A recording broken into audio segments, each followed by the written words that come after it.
ബി.ജെ.പിയെ പ്രതിരോധിക്കുക പിണറായിയോ കുഞ്ഞാലിക്കുട്ടിയോ എന്നാണ് അടുത്തതായി super prime time ചർച്ച ചെയ്യുന്നത്. ശ്രീ എ രാധാകൃഷ്ണൻ, അങ്ങ് ചൂണ്ടിക്കാട്ടിയതിലെ ചില സൂചനകൾ വ്യക്തമാണ്. എന്നുവെച്ചാൽ കേരളത്തിൽ നിന്ന് ഏറ്റവും കരുത്തനായ കുഞ്ഞാലിക്കുട്ടിയെ ലോക്സഭാ സ്ഥാനാർത്ഥിയാക്കാൻ ലീഗ് നിശ്ചയിക്കുന്നതിലൂടെ ലീഗ് നൽകുന്ന ഒന്നാമത്തെ സന്ദേശം ബി.ജെ.പിക്കല്ല കോൺഗ്രസിനാണ് എന്ന്. CPM അല്ല അവരുടെ ഒന്നാമത്തെ ശത്രു. ലീഗിൻ്റെ ഒന്നാമത്തെ ശത്രു CPM അല്ല. ഇവിടെ കരുത്തരെ നിർത്തി എതിർത്ത് തോൽപ്പിക്കേണ്ട ഒരു പ്രതിരോധ നിര CPM-നെതിരെ സജ്ജമാക്കേണ്ട ആവശ്യമില്ല. എതിർക്കപ്പെടേണ്ട ശക്തി BJP ആണ് എന്ന നിലയിൽ ഒരു ശത്രുവിൻ്റെ കാര്യത്തിലുള്ള നിലപാട് മാറ്റം കുഞ്ഞാലിക്കുട്ടിയിലൂടെ ലീഗ് പ്രഖ്യാപിക്കുന്നുവെന്ന് അങ്ങ് ഭംഗ്യന്തരേണ പറയുന്നു. രണ്ട്, ഈ കഴിഞ്ഞ ദിവസങ്ങളിലെല്ലാം പിണറായി വിജയൻ നിയമസഭയിൽ ചെയ്തുകൊണ്ടിരുന്നത് ഒരു ഒറ്റപ്പെട്ട പരാമർശമല്ല എന്ന് കൂടുതൽ വ്യക്തമാവുകയാണ്.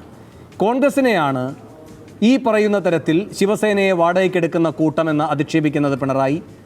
അതുപോലെ തന്നെ BJPക്കും RSSനും ഒപ്പമാണ് നിങ്ങൾ പ്രവർത്തിക്കുന്നത് എന്ന് പൊതുജനത്തിന് ബോധ്യപ്പെട്ടിരിക്കുന്നുവെന്ന് കോൺഗ്രസിനെ മാത്രമായി വേർതിരിച്ച് അധിക്ഷേപിക്കുന്നത്. ഒപ്പം തന്നെയാണ് കോടിയേരി ബാലകൃഷ്ണൻ്റെ പ്രതിവാര ലേഖനത്തിൽ കോടിയേരി അവസാന ഖണ്ഡികയിൽ പറയുന്നത് മതേതര ശക്തികളെ ഒന്നിപ്പിക്കുന്നതിൻ്റെ ഭാഗമായി ലീഗ് അടക്കമുള്ള പാർട്ടികൾ അവിടെ നിന്ന് വരേണ്ടതുണ്ട് എന്ന് വെച്ചാൽ ഐസക്കിൻ്റെ ബജറ്റിനെ പറ്റിയുള്ള ലേഖനത്തിലാണ് ഈ രാഷ്ട്രീയ ധ്വനി നൽകുന്ന വാചകങ്ങൾ കോടിയേരിയുടേതായി വരുന്നത്.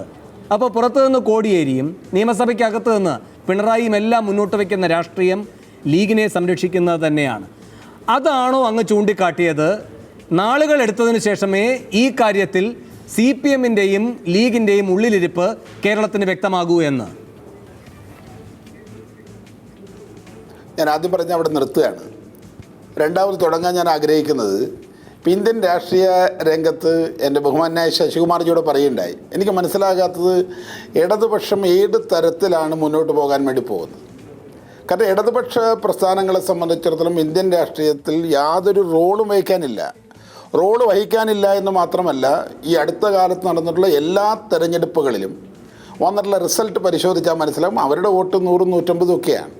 അപ്പോൾ രാഷ്ട്രീയ രംഗത്ത് കാര്യമായ രീതിയിൽ അവർക്ക് മുന്നോട്ട് പോകാൻ കഴിയുന്നില്ല. ഇന്ത്യയുടെ പാർലമെൻറ്റിനകത്ത് BJPക്ക് ബദലായി സംസാരിക്കാൻ ഒരു പ്രതിപക്ഷ നിര എന്ന നിലയ്ക്ക് ആളുകളുടെ എണ്ണം പരിശോധിച്ചാൽ മനസ്സിലാവും കോൺഗ്രസ് നേരത്തെ തന്നെ വീക്കാണ്. ഇടതുപക്ഷത്തെ സംബന്ധിച്ചിടത്തോളം അവരുടെ പ്രസൻസ് ഫീൽ ചെയ്യിക്കാൻ വേണ്ടി കഴിയുന്നില്ല. തെരഞ്ഞെടുപ്പിലേക്ക് വരുന്ന സമയത്ത് ഈ തെരഞ്ഞെടുപ്പ് രാഷ്ട്രീയം നടക്കുന്ന ഓരോ സംസ്ഥാനങ്ങളിലും ഏതെങ്കിലും രീതിയിലൊരു കമ്മ്യൂണിസ്റ്റ് മാർക്സിസ്റ്റ് പാർട്ടി എന്നൊരു രാഷ്ട്രീയ പാർട്ടി അല്ലെങ്കിൽ ഇടതുപക്ഷ പ്രസ്ഥാനം എന്ന നിലയ്ക്ക് ഒരു ചെറിയ റോള് പോലും വഹിക്കാൻ കഴിയുന്നില്ല എന്നുള്ളത് കേരളത്തിലെ ജനങ്ങൾ മനസ്സിലാക്കുന്നുണ്ട്. കേരളത്തിലെ ജനങ്ങൾ പഴയ പോലെ ചിന്തിക്കുന്നവരല്ല. കേരളത്തിലെ ജനങ്ങൾ ഇന്ത്യൻ രാഷ്ട്രീയത്തിലുണ്ടാകുന്ന മാറ്റങ്ങളെ മുഴുവൻ വളരെ സശ്രദ്ധം വീക്ഷിക്കുന്ന ആളുകളാണ്. അവർ മുഴുവൻ കാര്യങ്ങൾ ഗൗരവത്തോടുകൂടി കാണുന്നു. ഇപ്പോൾ ബഹുമാനായ കുഞ്ഞാലിക്കുട്ടി ഇന്ത്യയുടെ പാർലമെൻറ്റിൽ പോയാൽ അദ്ദേഹത്തിൻ്റെ റോൾ എന്തായിരിക്കും? അദ്ദേഹത്തിൻ്റെ പാർട്ടിയെ സംബന്ധിച്ച് അദ്ദേഹത്തിന് പാർലമെൻറ്റിൽ എത്ര സമയം കിട്ടും? എന്താണ് അദ്ദേഹത്തിന് അവതരിപ്പിക്കാൻ വേണ്ടി കഴിയുക? അതൊരു ഭാഗത്ത് നിൽക്കുന്നു. രണ്ടാമത്തെ പ്രശ്നം നിലനിൽക്കുന്നത്, ഈ കഴിഞ്ഞ 9 മാസ കാലയളവിനുള്ളിൽ കേരളത്തിലുണ്ടായിട്ടുള്ള ഓരോ വിഷയങ്ങളും സ്വാഭാവികമായ രീതിയിൽ മലപ്പുറത്ത് ചർച്ച ചെയ്യപ്പെടും. അതൊരു പുതിയ രാഷ്ട്രീയമാണ്. ആ പുതിയ രാഷ്ട്രീയ മുഖത്ത് ഞാൻ കാണുന്നത് ഈ അടുത്ത ദിവസങ്ങളിലായി താനൂരിൽ നടന്നിട്ടുള്ള കലാപത്തേക്ക് ഞാനതുമായി ബന്ധപ്പെടുത്തി കാണുകയാണ്. കാരണം അടുത്ത ദിവസങ്ങളിലുണ്ടായിട്ടുള്ള ഓരോ സംഭവങ്ങളെ സംബന്ധിച്ചും ഇടതുപക്ഷ ജനാധിപത്യ മുന്നണി ചില ഏകീകരണത്തെ ആഗ്രഹിക്കുന്നു. ആ ഏകീകരണത്തെ ആഗ്രഹിച്ചില്ലായിരുന്നുവെങ്കിൽ എന്തിനാണ് താനൂരിലെ ലീഗും CPM തമ്മിൽ സംഘർഷം നടക്കുമ്പോൾ പോലീസ് സംഘർഷത്തിൽ വ്യാപൃതരാകുന്നത്? പോലീസ് സംഘർഷത്തിൽ പങ്കാളികളാകുന്നു. മുസ്ലിങ്ങളുടെ വീടുകൾ തകർക്കുന്നതിൽ പോലീസുകൾ പങ്കാളികളാകുന്നു. ഹിന്ദുക്കളുടെ വീടുകൾ തകർക്കുന്നതിൽ പോലീസ് പങ്കാളിത്തം വഹിക്കുന്നു. അപ്പോൾ അവിടെ വളരെ ബോധപൂർവം ഒരു കമ്മ്യൂണൽ സാഹചര്യം സൃഷ്ടിക്കാനുള്ള പരിശ്രമം താനൂരിൽ ഇടപെടുന്നു. ഈ ഇടപെടലുകളൊക്കെ കൂട്ടി വായിക്കുമ്പോഴാണ് കേരളത്തിൽ നടന്നുകൊണ്ടിരിക്കുന്ന രാഷ്ട്രീയം മറ്റ് സംസ്ഥാനങ്ങളിലെ ഭയപ്പാടുമായി ബന്ധപ്പെട്ട രാഷ്ട്രീയമാണ്. പ്രത്യേകിച്ച് കമ്മ്യൂണിസ്റ്റ് പാർട്ടികളെ സംബന്ധിച്ചിടത്തോളം ഇന്ത്യൻ രാഷ്ട്രീയത്തിൽ കാര്യമായ റോൾ വഹിക്കാൻ ഞാൻ ഇടപെടുകയാണ്. ശ്രീ ശശികുമാർ, എന്താണ് ശ്രീ എൻ രാധാകൃഷ്ണൻ പറഞ്ഞു വരുന്നത്? നിങ്ങൾ പോലീസിനെ കൂടി ഉപയോഗിച്ച് ഭീഷണിപ്പെടുത്തി ഭയം ജനിപ്പിക്കുന്നുവെന്നോ? അത്തരമൊരു അന്തരീക്ഷം താനൂരിൽ സൃഷ്ടിച്ചാൽ മലപ്പുറത്തത് ഗുണം ചെയ്യുമെന്ന് നിങ്ങൾ കരുതുന്നുണ്ടോ? ഈ രാധാകൃഷ്ണൻ പറഞ്ഞ രണ്ട് കാര്യങ്ങളുണ്ട്. ഒന്ന്, നമ്മുടെ മുസ്ലിം ലീഗും ഇടതുപക്ഷവും തമ്മിൽ സഹകരിക്കുകയാണെന്നാണ് ഒരു ഭാഗത്ത് അദ്ദേഹം പറഞ്ഞു വന്നത്. അതിനുവേണ്ടി കുഞ്ഞാലിക്കുട്ടിയെ നിയമസഭയിൽ നിന്നുള്ള സ്ഥാനത്ത് നിന്ന് ഒഴിവാക്കാനുള്ള ഗൂഢാലോചനയാണ് നടക്കുന്നതെന്നാണ് അദ്ദേഹം പറഞ്ഞത്. എന്നാൽ നമ്മൾ കാണേണ്ട ഒരു പ്രധാനപ്പെട്ട കാര്യം, ഈ കേരളത്തിൽ ഇടതുപക്ഷം, ഇന്ത്യയിൽ ഇടതുപക്ഷത്തിന് പൊതുവെ സ്വാധീനം തിരിച്ചടി ഉണ്ടായിട്ടുണ്ടെങ്കിലും ഇന്ത്യയിൽ RSSനെതിരെ ഫൈറ്റ് ചെയ്യുന്നത് ഇടതുപക്ഷത്തിന് സ്വാധീനമുള്ള കേരളത്തിലാണ്. ഇവിടെ RSSൻ്റെ അജണ്ട നടപ്പാക്കാൻ കഴിയുന്നില്ല. അതിന് തടസ്സം കമ്മ്യൂണിസ്റ്റ് പാർട്ടിയും അതിൻ്റെ ഇപ്പോൾ മുഖ്യമന്ത്രിയായിട്ടുള്ള പിണറായി വിജയനുമാണെന്നുള്ളത് കൊണ്ടാണ് പിണറായി വിജയൻ്റെ തലക്ക് അവർ ലക്ഷ്യമിട്ടിട്ടുള്ളത്. അപ്പോൾ ഇന്ത്യയിലെ യഥാർത്ഥ വർഗീയതയുടെ ശത്രു ഏതാണെന്ന് RSS തിരിച്ചറിഞ്ഞിട്ടുണ്ട്. അതാണ് അവർ ഞങ്ങൾക്കെതിരായി ഈ അറ്റാക്ക് നടത്തുന്നത്. അങ്ങനെ നടത്തുമ്പോൾ ന്യൂനപക്ഷ വർഗീയത മുന്നോട്ട് വെച്ചുകൊണ്ടല്ല അതിനെ നേരിടേണ്ടത്, മതനിരപേക്ഷത ഉയർത്തിക്കൊണ്ടാണ്. ഈ ആശയത്തിന് കഴിഞ്ഞ നിയമസഭാ തെരഞ്ഞെടുപ്പിൽ നല്ല പിന്തുണ കിട്ടിയിട്ടുണ്ട്. മലപ്പുറം ജില്ലയിൽ ഉൾപ്പെടെ ഇടതുപക്ഷത്തിന് നല്ല പോലെ ജനങ്ങളുടെ പിന്തുണ ലഭിച്ചിട്ടുണ്ട്. ഇപ്പോൾ മലപ്പുറം ജില്ലയിലെ കണക്കെടുത്ത് പരിശോധിച്ചാൽ 1,94,000 പഴയ കണക്കാണ്. ഈ 7 പാർലമെൻറ്റ് അസംബ്ലി മണ്ഡലത്തിനകത്ത് ഒരു 40 പഞ്ചായത്തും 4 നഗരസഭകളുമാണുള്ളത്. അതിൽ ഏതാണ്ട് 50-50 ഇടതുപക്ഷവും UDFും. 20 പഞ്ചായത്തോളം ഇടതുപക്ഷത്തിനുണ്ട്, ഒരു നഗരസഭയുണ്ട്, ഒരു നഗരസഭ ആരുടെയല്ല. ഇങ്ങനെയാണ് ഈ മണ്ഡലത്തിലെ അവസ്ഥ. അസംബ്ലി ഇലക്ഷൻ്റെ കണക്കെടുത്താൽ 3,70,75,000 വോട്ട് ഇടതുപക്ഷത്തിനുണ്ട്. ഒരു 4 ലക്ഷം വോട്ട് അധികം അടുത്ത് കിട്ടിയാൽ ഇടതുപക്ഷം ജയിക്കും. അപ്പോൾ മലപ്പുറം ജില്ലയിൽ ഈ മണ്ഡലത്തിൽ നടക്കുന്ന തെരഞ്ഞെടുപ്പ് ഇടതുപക്ഷത്തിന് ഒരു ബാലികേറാമലയല്ല. ഞങ്ങളുടെ രാഷ്ട്രീയം മുന്നോട്ട് വെച്ചാൽ മതനിരപേക്ഷവാദികളായ ആളുകൾ, കോൺഗ്രസ് എന്ത് നിലപാടെടുക്കും? കോൺഗ്രസിന് എന്താണ് ഈ തെരഞ്ഞെടുപ്പിലെ അനുഭവം? മതേതര വിശ്വാസികളായ കോൺഗ്രസ്സുകാർ നിരാശരാണ്. അവരുടെ നേതാക്കളാണ് BJPയിലേക്ക് കാലുമാറിപ്പോകുന്നത്. അവർക്ക് മതേതരത്വം സംരക്ഷിക്കണമെന്നുണ്ട്.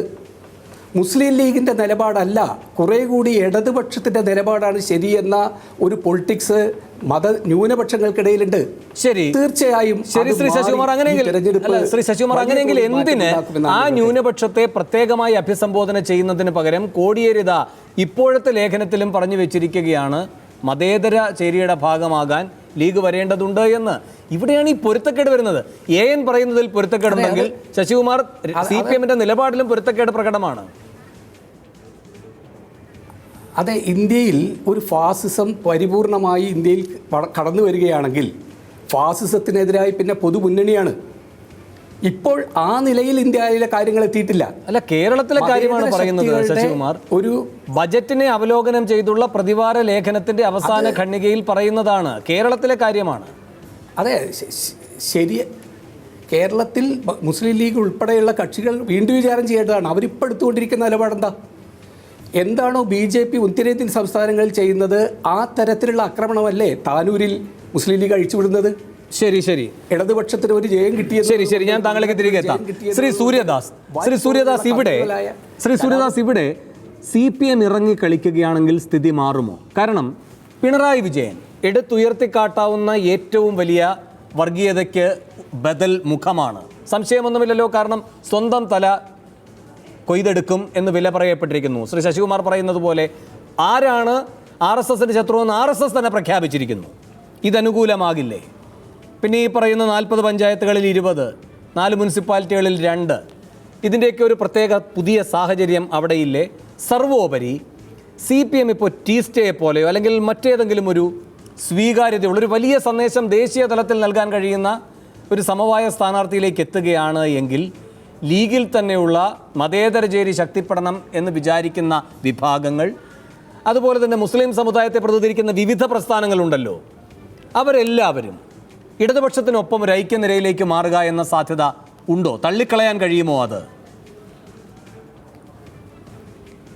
അല്ല, കഴിഞ്ഞ നിയമസഭാ തെരഞ്ഞെടുപ്പിൽ ഇടതുപക്ഷ മുന്നണിക്ക് മലബാർ ജില്ലകളിലും അതുപോലെ തന്നെ മലപ്പുറം ഉൾപ്പെടെയുള്ള ചില സീറ്റുകളിൽ, ജില്ലയിലെ ചില സീറ്റുകൾ ഉൾപ്പെടെ വിജയിച്ച് കയറാൻ കഴിഞ്ഞതിൻ്റെ രാഷ്ട്രീയ പശ്ചാത്തലം ഇപ്പോൾ വേണു പറഞ്ഞ സാഹചര്യം തന്നെയാണ്. ഒരു ഭാഗത്ത് കോൺഗ്രസ് നേതൃത്വം നൽകുന്ന UDFൽ കോൺഗ്രസിൽ വിശ്വാസം നഷ്ടപ്പെട്ടുകൊണ്ടിരിക്കുകയാണ്.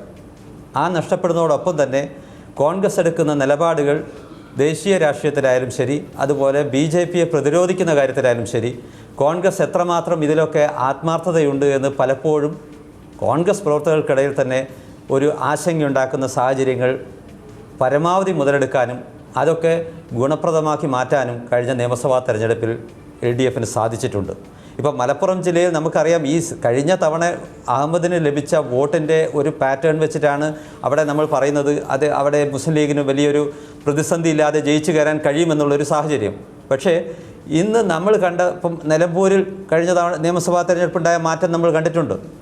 അപ്പം അതുപോലെ തന്നെ നേരത്തെ കുഞ്ഞാലിക്കുട്ടി ഉൾപ്പെടെയുള്ളവർ 2006 മലപ്പുറം ജില്ലയിൽ തകർന്നടിഞ്ഞ മുസ്ലിം ലീഗിൻ്റെ ഒരു ദയനീയ ചിത്രവും നമ്മൾ കണ്ടതാണ്. അപ്പോൾ രാഷ്ട്രീയത്തിൽ ഇത്തരം മാറ്റങ്ങളൊന്നും തള്ളിക്കളയാൻ കഴിയില്ല. ആ യാഥാർത്ഥ്യം മനസ്സിലാക്കിക്കൊണ്ട് തന്നെയാണ് കുഞ്ഞാലിക്കുട്ടിയെപ്പോലെ ഒരു കരുത്തനെ അവിടെ സ്ഥാനാർത്ഥിയാക്കുകയും കേരളത്തിൽ BJPക്ക് ഒരു അവസരം ലഭിക്കാതിരിക്കുകയും ഒപ്പം LDF UDF എന്നുള്ള രാഷ്ട്രീയ ഘടന നിലനിർത്തിക്കൊണ്ടുപോകുന്ന ഒരു ടെമ്പോയ്ക്ക് ഒരു കൂടുതൽ വേഗത പകരാനും അല്ലെങ്കിൽ അതിൻ്റെ ആ ഒരു ഇക്വിലിബ്രിയം നിലനിർത്തുന്ന രീതിയിൽ ഈ സ്ഥാനാർത്ഥിത്വത്തിന് എത്രത്തോളം അതിനൊരു ഫൈറ്റ് കൊടുക്കാൻ നല്ല നിരീക്ഷണമാണ്. ഞാനൊരു ഇടവേളയിലേക്ക് പോകണം, എനിക്ക് അതിവേഗം ഒരു ഇടവേളയിലേക്ക് കൂടി പോകണം. അവസാനമായി ഇടവേളയ്ക്ക് ശേഷം സൂപ്പർ പ്രൈം ടൈം ചർച്ച ചെയ്യുക. കുഞ്ഞാലിക്കുട്ടി കളം മാറ്റുന്നതോടെ കേരളത്തിലെ UDF എന്താകും? ഇടവേളയ്ക്ക് ശേഷം.